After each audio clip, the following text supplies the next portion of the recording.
ಅದು 2007. ಅಂದು tape record audio ಕ್ಯಾಸೆಟ್ಗಳ ಯುಗ. ಗಲ್ಲಿ ಗಲ್ಲಿಯಲ್ಲೂ ಆಡಿಯೋ ಟೇಪ್ ರೆಕಾರ್ಡ್ ಕ್ಯಾಸೆಟ್ಗಳಿದ್ದವು. ಪ್ರತಿ ಅಂಗಡಿಯಲ್ಲೂ ಬೀಮಸ್ ಬ್ಯಾಂಗ್ ಬ್ಯಾಂಗ್ ಕಿಡ್ಸ್ ಚಿತ್ರದ ಪೋಸ್ಟರ್ಗಳು ರಾರಾಜಿಸುತ್ತಿದ್ದವು. ಪೋಸ್ಟರ್ ಅಂತೂ ಅದ್ದೂರಿಯಾಗಿಯೇ ಇತ್ತು. ಒಳ್ಳೆ ಹಾಲಿವುಡ್ ಚಿತ್ರದ ರೇಂಜಿಗೆ ಪೋಸ್ಟರ್ ಪ್ರೇಕ್ಷಕರನ್ನು ಆಕರ್ಷಿಸಿತ್ತು. ಈ ಪೋಸ್ಟರ್ ಅನ್ನೇ ನೋಡಿ ತಾನು ಚಿತ್ರಮಂದಿರಕ್ಕೆ ಹೋಗಿ ಈ ಚಿತ್ರವನ್ನು ವೀಕ್ಷಿಸ್ತೀನಿ ಅಂತ ಅದೆಷ್ಟೋ ಮಂದಿ ಅನ್ಕೊಂಡ್ರೋ ಗೊತ್ತಿಲ್ಲ. ಹೀಗಿದ್ದ ಈ ಸಿನಿಮಾ ಸಡನ್ ಆಗಿ ಸೈಲೆಂಟ್ ಆಗಿದ್ಯಾಕೆ? ಸಿನಿಮಾ ಏಕೆ ತೆರೆ ಕಂಡಿಲ್ಲ? ಈ ಪ್ರಶ್ನೆಯ ಜೊತೆಗೆ ಈ ಚಿತ್ರದ ಬಗ್ಗೆ ನಿಮಗೆ ತಿಳಿಯದ ಅದೆಷ್ಟೋ ವಿಚಾರಗಳನ್ನು ಈ ವಿಡಿಯೋದಲ್ಲಿ ರಿವೀಲ್ ಮಾಡ್ತೀವಿ.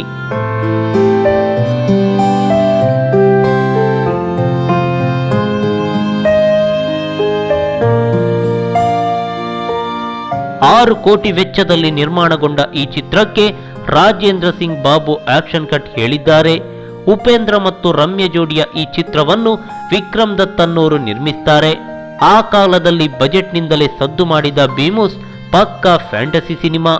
ದೇಶ ಪ್ರೇಮವನ್ನು ಸಾರುವ ಮಕ್ಕಳ ಚಿತ್ರವೂ ಹೌದು.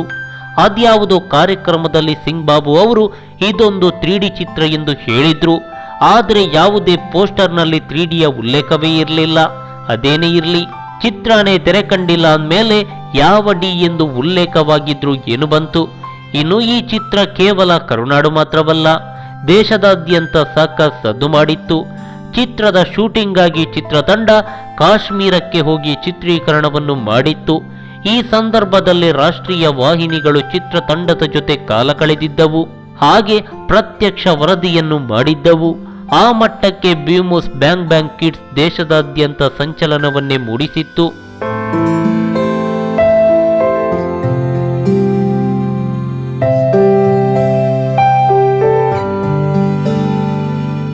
ಮಲ್ಟಿಸ್ಟಾರ್ ಚಿತ್ರ ಅನ್ನೋ ಟ್ರೆಂಡ್ ಪ್ರಸ್ತುತ ಚಂದನವನದಲ್ಲಿ ಆಗಾಗ ಕೇಳಿಬರ್ತಿದೆ.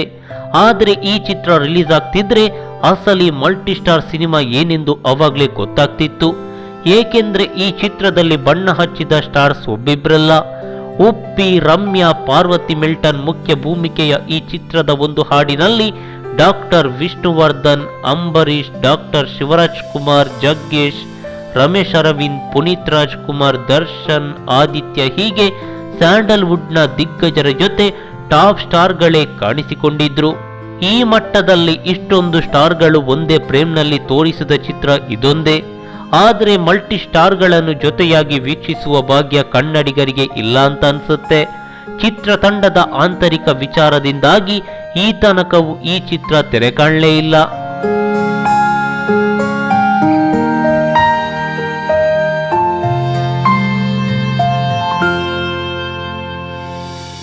ಇನ್ನು ಈ ಚಿತ್ರದ ಆಡಿಯೋ ರಿಲೀಸ್ ಕೂಡ ಅದ್ದೂರಿಯಾಗಿ ನಡೆದಿತ್ತು.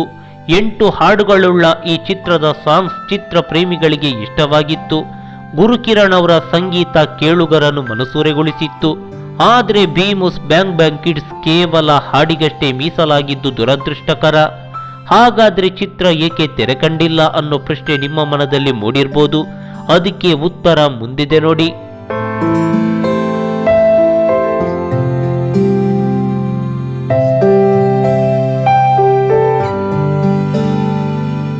ಒಂದು ಮಾಹಿತಿಯ ಪ್ರಕಾರ ಈ ಚಿತ್ರದಲ್ಲಿ ಉಪೇಂದ್ರ ಅವರು ದ್ವಿಪಾತ್ರದಲ್ಲಿ ಕಾಣಿಸಿಕೊಂಡಿದ್ದಾರೆ.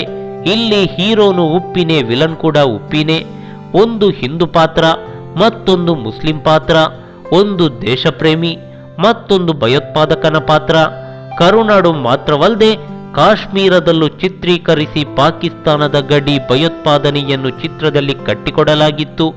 ಚಿತ್ರಕ್ಕೆ ಕೋಟಿ ಕೋಟಿ ಹಣ ಸುರಿದ್ರಿಂದ ಹಣದ ಸಮಸ್ಯೆ ಎದುರಾಗಿ ಅದ್ದೂರಿ ಬಜೆಟ್ನ ಚಿತ್ರ ನಿಂತು ಹೋಯಿತು ಎಂದು ಹೇಳಲಾಗ್ತಿದೆ. ಮತ್ತೊಂದು ಮಾಹಿತಿಯ ಪ್ರಕಾರ ಸಾಲ ಪಾವತಿಸಲಾಗದೆ ಬ್ಯಾಂಕ್ನವರು ಚಿತ್ರವನ್ನು ಮುಟ್ಟುಗೋಲು ಹಾಕಿದ್ರು ಅನ್ನೋ ಮಾಹಿತಿ ಕೂಡ ಇದೆ. ಇದರಲ್ಲಿ ಯಾವುದು ಸತ್ಯ ಯಾವುದು ಸುಳ್ಳು ಅನ್ನೋ ಬಗ್ಗೆ ನಿಖರವಾದ ಉತ್ತರವಿಲ್ಲ.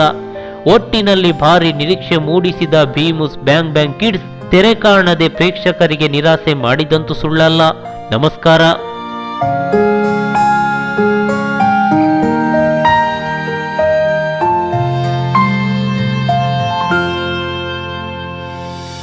ಈ ಮಾಹಿತಿ ನಿಮಗೆ ಇಷ್ಟವಾಗಿದ್ರೆ ಲೈಕ್ ಮಾಡಿ, ಶೇರ್ ಮಾಡಿ, ಹಾಗೆ ನಮ್ಮ ಕೋಸ್ಟಲ್ ಕನ್ನಡ ಯೂಟ್ಯೂಬ್ ಚಾನಲ್ಗೆ ಸಬ್ಸ್ಕ್ರೈಬ್ ಮಾಡಿ. ನಮ್ಮ ಹೆಚ್ಚಿನ ಅಪ್ಡೇಟ್ಸ್ಗಳಿಗಾಗಿ ಕೋಸ್ಟಲ್ ನೆಟ್ವರ್ಕ್ ಇನ್ಸ್ಟಾಗ್ರಾಮ್ ಪೇಜ್ ಹಾಗೆ ಫೇಸ್ಬುಕ್ ಪೇಜ್ಗೆ ವಿಸಿಟ್ ಮಾಡಿ. ಧನ್ಯವಾದಗಳು.